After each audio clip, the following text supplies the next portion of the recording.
The streets of Seoul, once alive with the buzz of city life, now lay eerily silent. Neon signs flickered over abandoned storefronts, their glow reflecting off shattered glass and blood-stained pavement. The air carried a heavy stillness, until it didn't. A distant, guttural shriek sliced through the silence, sending a ripple of terror through the few remaining survivors who dared to move through the city. In the span of mere days, South Korea had transformed into a nightmare, a place where the living were being hunted by the once human. It had started subtly. Reports of a strange sickness circulated on the news, cases of extreme aggression, loss of higher cognitive function, and an alarming resistance to pain. At first, authorities dismissed it as a new strain of rabies, urging the public to remain calm. But calm shattered the moment the infected began attacking in broad daylight. Hospitals overflowed with patients who soon turned on the very doctors trying to save them. Police stations went silent. The government declared martial law, but it was too late. In the midst of this chaos stood Lee Jae-yoon, a dedicated soldier stationed near the DMZ, now thrust into an unimaginable war against an enemy that refused to die. His orders were clear: hold the perimeter, contain the infected, and maintain order. But orders meant little when the world was already crumbling. Far from the front lines, Kang Young-joo, a university student and aspiring journalist, was trapped in the heart of the city. Her dormitory had been one of the first to fall. One infected student had turned a hallway into a death trap overnight. She had barely escaped, forced to navigate the ruins of a world she no longer recognized. As the infection spread like wildfire, tearing through families, friends, and everything they once knew, Jae-yoon and Young-joo had only one thought: find each other. But in a world where the dead outnumbered the living, could a promise still be kept? The countdown to survival had begun. A soldier's promise the world as Lee Jae-yoon knew it had collapsed overnight. What started as rumors of a strange sickness in the outskirts of Seoul turned into a nationwide catastrophe. The infection spread faster than anyone could contain it, transforming ordinary citizens into mindless, ravenous husks. Within days, the military was deployed, barricades were erected, and entire neighborhoods were abandoned to the creatures that now roamed freely. Jae-yoon, a dedicated soldier, had always sworn loyalty to his country. But as he stood among the ranks of exhausted troops, watching the government declare entire cities lost, he realized something. His duty wasn't to a collapsing system. It was to the woman he loved. Kang Young-joo was out there, somewhere in the chaos, and he had promised her that he would always find her, no matter what. Breaking orders when word came that the government was pulling back forces and sealing off entire districts, Jae-yoon knew what it meant. Those left inside the quarantine zones would be abandoned. He refused to let Young-joo become one of them. Against every command he had been given, he made his choice. Stealing away in the dead of night, he slipped through the cracks of the military's collapsing control, his heart pounding as he left behind the safety of his regiment. He had a single goal: reach Young-joo before it was too late. The journey begins with nothing but his survival instincts, a knife, and the rifle slung over his shoulder. Jae-yoon moved through the desolate streets. The city was unrecognizable. Skyscrapers loomed like tombstones over silent roads, their windows shattered, their interiors dark. The air carried the scent of decay, and the distant echoes of shuffling feet were a constant reminder that he was never truly alone. He had memorized the last location Young-joo had texted him before the networks went dark: a small apartment complex near the Han River. It wasn't far, but the roads were overrun with the infected. If he was going to reach her, he would need to take the long way, through the subway tunnels beneath the city. Darkness below descending into the underground, Jae-yoon was met with a different kind of nightmare. The once busy station was now a labyrinth of overturned trains, flickering lights, and eerie silence. He moved carefully, his footsteps barely making a sound. Then, a sound broke the silence, a low, guttural growl. Jae-yoon froze as the first creature emerged from the darkness, its milky white eyes locking onto him. It had once been a businessman, the tattered remnants of a suit still clinging to its decayed body. More shadows moved behind it. He didn't hesitate. Raising his rifle, he took the shot. The blast echoed through the tunnel, and within seconds, the darkness came alive with movement. Dozens of them, drawn by the sound, began clawing their way toward him. There was no time to fight, only to run. Jae-yoon sprinted through the tunnels, dodging debris and vaulting over bodies. He could hear them behind him, their snarls growing louder, closer. His heart pounded as he spotted the exit ahead, a broken maintenance ladder leading up to the surface. He climbed, hands shaking, feet slipping. But just as the creatures reached the base, he pulled himself over the edge and kicked the ladder away. Breathing heavily, he lay on the pavement, staring at the dark sky above. He wasn't safe yet, but he was closer. Young-joo was waiting, and he would get to her, no matter what. This was his promise. The first sign of the outbreak was easy to dismiss. Random reports of aggression in remote villages, whispers of a viral infection spreading through the countryside. Government officials assured the public that it was nothing serious, just another seasonal flu. But by the time the first infected collapsed in the heart of Seoul, it was already too late. Hospitals overflowed with patients exhibiting a terrifying transformation. A mother, clutching her feverish child, screamed as the boy's convulsions stopped, only for his lifeless body to jolt upright moments later, hunger in his blank eyes. Nurses tried to restrain him, but his small teeth tore into the nearest hand before they could react. Within hours, the emergency wards became blood-soaked battlegrounds. The virus spread at a pace no one could comprehend. Television anchors attempted to maintain composure, their voices trembling as they read breaking news. Entire districts were falling silent, emergency responders were disappearing, and military blockades had been erected overnight. By dawn, the streets were unrecognizable. Panic overtook logic. Families fled in every direction, hoping to find safety that no longer existed. In the chaos, betrayals became a currency of survival. Neighbors who once shared morning pleasantries now bolted their doors, unwilling to risk a stranger's infection. Grocery stores became war zones. Fists, knives, even bullets exchanged over a single can of food. The police tried to maintain order, but their ranks crumbled when their own officers turned, their bodies twitching unnaturally before launching at their partners with inhuman speed. Lee Jae-yoon watched it all unfold from his military barracks, a desperate knot tightening in his chest. His only thought was Kang Young-joo. Was she safe? Had she managed to escape? He tried to reach her phone, but the networks were failing. His calls met with nothing but a hollow silence. In another part of the city, Young-joo clung to survival in her small apartment. The sound of shattering glass and distant screams filled the night air as looters stormed through the streets. She locked her door, shoved a dresser against it, and curled up beneath the kitchen counter, holding her breath as footsteps thudded past her window. By the second day, the government made its final broadcast. A stiff-faced official, illuminated by flickering lights, announced the full collapse of civil control. This is not the end. We will rebuild. His voice lacked conviction. Minutes later, the channel went black. From that moment on, South Korea was no longer a country. It was a graveyard, crawling with the undead and the desperate. The first wave had shattered everything. Now, only the strong, or the merciless, would make it through what came next. The city had fallen silent, but silence did not mean safety. The once bustling streets of Seoul, lined with neon signs and endless streams of people, had turned into an eerie graveyard. Kang Young-joo crouched inside a shattered convenience store, clutching a rusted knife in one hand and a half-empty water bottle in the other. Her breath came in shallow bursts, ears straining for any sound beyond the flickering of a broken light bulb. It had been 10 days since she last saw another living person. 10 days since she had heard Jae-yoon's voice over the radio before the signal went dead. 10 days of waiting. She told herself he was still coming, that he hadn't fallen like the others. Outside, the streets were filled with shadows, bodies that once belonged to people. They moved in slow, jerking motions, drawn by the faintest whisper of life. She had learned the rules quickly.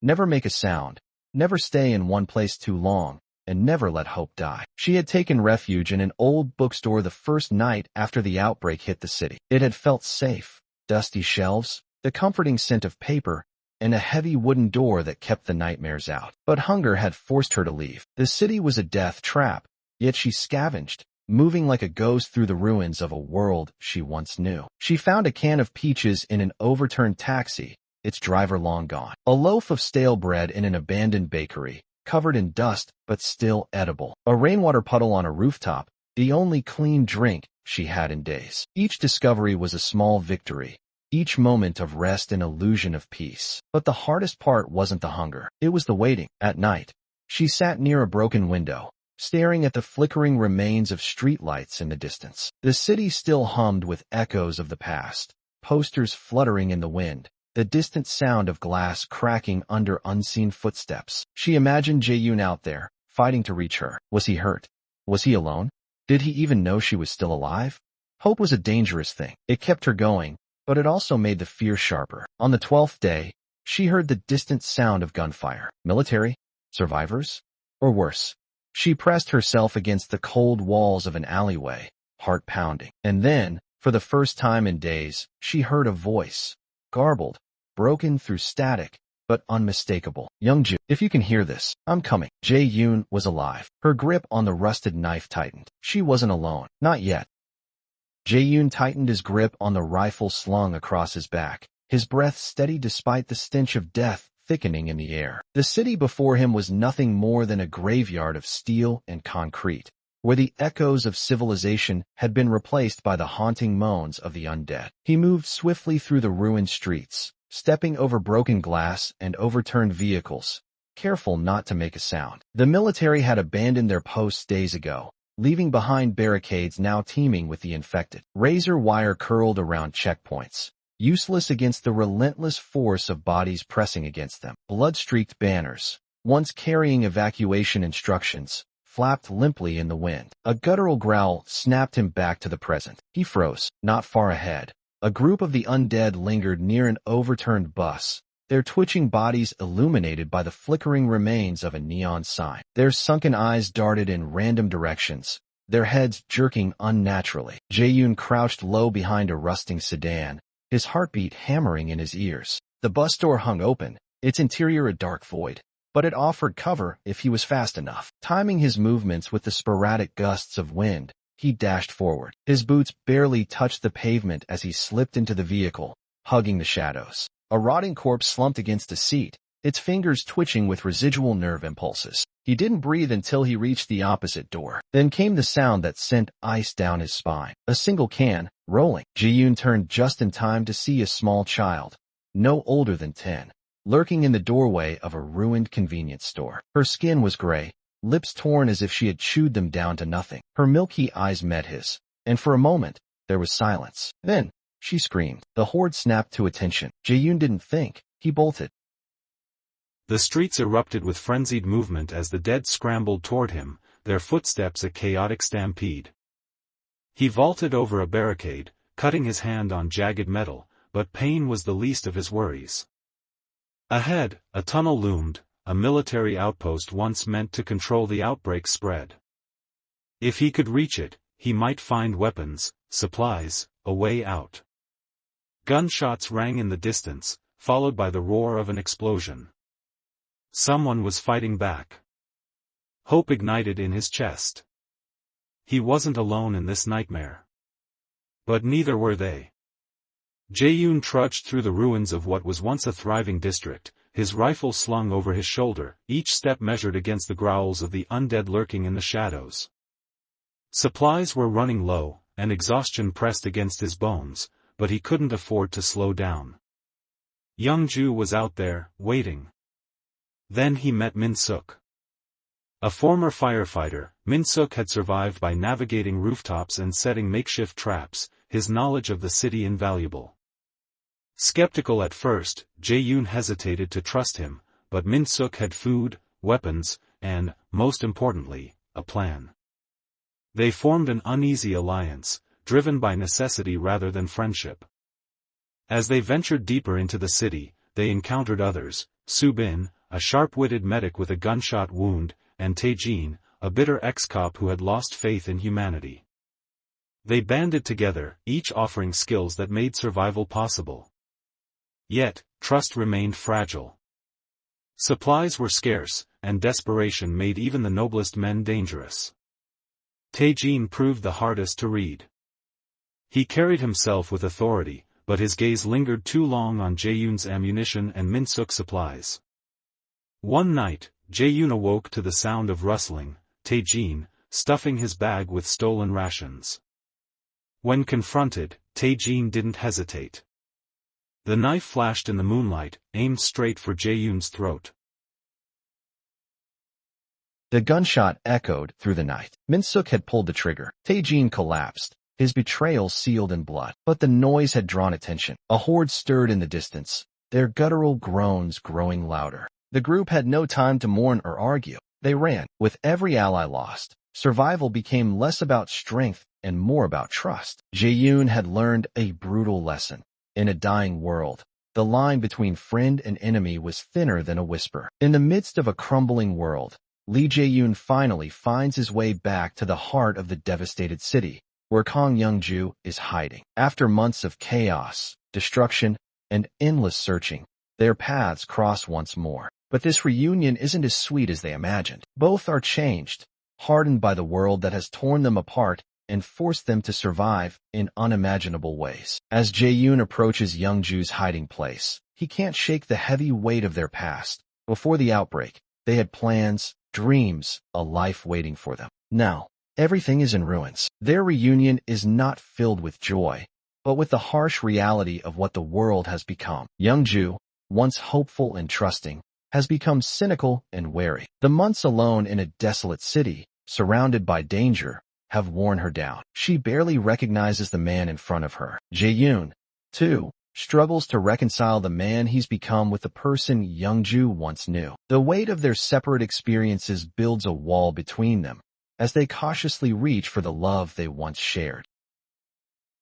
In an emotional embrace, their tears are a mix of relief, sorrow, and disbelief. They both realize that even though they've found each other, they've lost so much more. The world around them is crumbling, and their love, though still strong, can't undo the trauma and pain they've endured. As they speak of their time apart, it becomes clear that this reunion, while precious, comes at a devastating cost. The threat of the undead continues to loom over them, and their safety is far from guaranteed. Even as they hold each other, the uncertainty of what comes next hangs in the air. They may have found each other, but the fight to survive, and to hold on to whatever is left of their love, is just beginning. The once bustling city was now a haunting wasteland, its streets littered with the remnants of society. Lee Jae-yoon and Kang Young-joo, bloodied and exhausted, stood back to back in the ruins of a crumbling building. The undead had closed in from all sides, their guttural moans reverberating through the eerie silence. They could feel the heat of the fire still burning in the distance,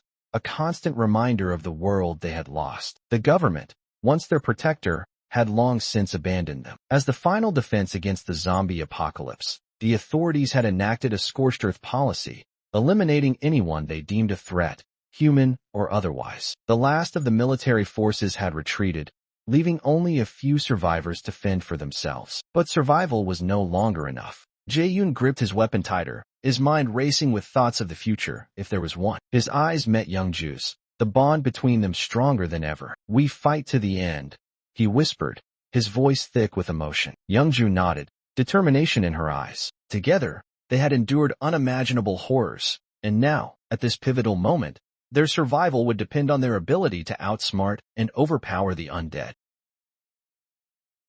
The sound of shuffling feet grew louder as the first wave of zombies crashed through the doorway. Jae-yoon fired, his hands steady despite the chaos. The creature closest to him fell with a sickening thud, but more surged forward, relentless in their pursuit. Young-joo wasn't far behind, using her agility to evade the clumsy movements of the undead as she fought to clear their path. The two fought with an unyielding ferocity, their movements a synchronized dance of survival. But the number of zombies was overwhelming, each one more aggressive than the last. Their ammunition was running low, and the walls of the building were beginning to buckle under the weight of the relentless onslaught. Just as all hope seemed lost, a blinding light pierced the darkness.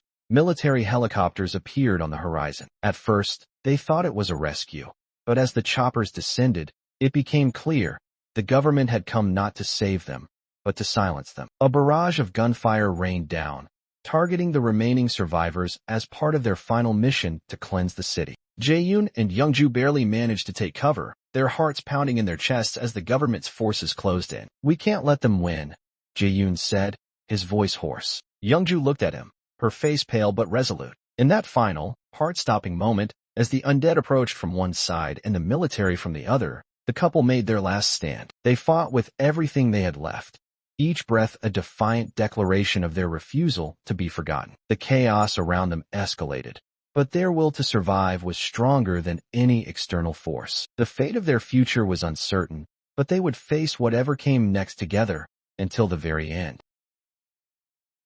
As the world falls apart around them, Lee Jae-yoon and Kang Young-joo find themselves standing at the edge of what could be humanity's final chapter. With the undead closing in and the remnants of the military failing to contain the chaos, the two lovers are faced with an agonizing decision: escape and leave behind the last traces of civilization, or make one final stand in the hopes of securing a future. The climax takes place in a crumbling government facility, once a symbol of order, now a last refuge for a handful of survivors. Jae-yoon, bloodied and weary from his journey, has reached Young-joo, who has been fighting to hold on to hope amidst the devastation. Together, they confront the grim reality. The government, in a last-ditch effort to restore control, has activated a plan to wipe out the infected, sacrificing both the living and the undead in a devastating attempt to reset society. With the facility surrounded by both the undead and government forces willing to go to any lengths to preserve their power, Jae-yoon and Young-joo's only option is to escape. But the escape route is treacherous, leading them into the heart of the zombie-filled chaos. They must navigate through abandoned streets, overrun barricades, and a new breed of undead, smarter, faster, and deadlier than ever before. In the last moments, as the world burns around them, they make a desperate dash toward a rumored safe zone, one that offers a slim chance of survival in a world that seems beyond redemption. As they race toward their uncertain future, the question remains: will they find a new dawn, or is this the last gasp of a broken world? The movie ends on a haunting note, leaving the fate of humanity uncertain, with no clear resolution in sight. The final shot lingers on Jae-yoon and Young-joo, hand in hand, staring into the horizon, hopeful, yet fully aware that the future is anything but guaranteed.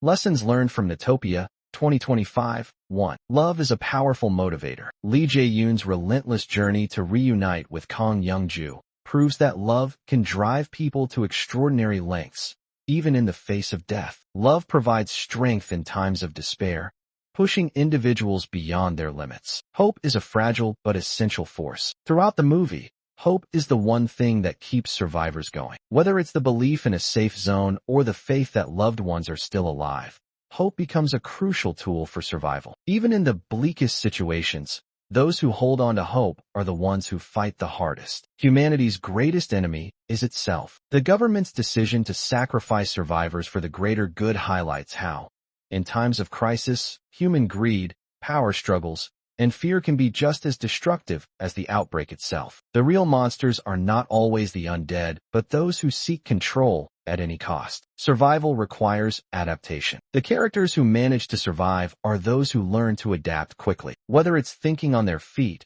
forming unexpected alliances, or finding unconventional ways to escape danger, the film emphasizes that rigid thinking leads to failure in an unpredictable world. Trust is a double-edged sword. While teamwork is essential for survival, blind trust can be dangerous. Throughout their journey, Jae-yoon and Young-joo encounter individuals who prove both helpful and treacherous. The lesson? Trust must be earned, not given freely.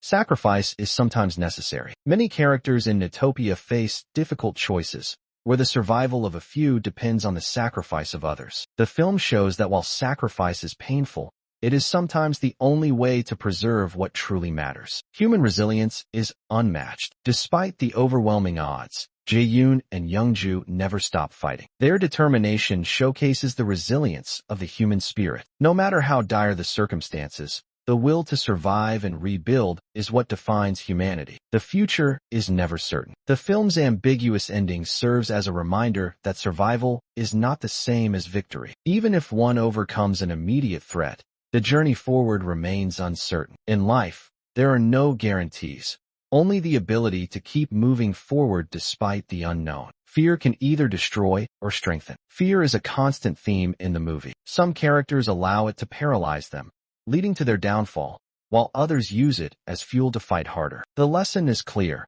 Fear is inevitable, but how one responds to it determines their fate. Civilization is fragile. The collapse of society in Newtopia happens faster than anyone expects, showing how fragile human civilization truly is. It serves as a cautionary tale that the structures we rely on, governments, technology, law, and order, can crumble in an instant, leaving only those who can adapt to survive.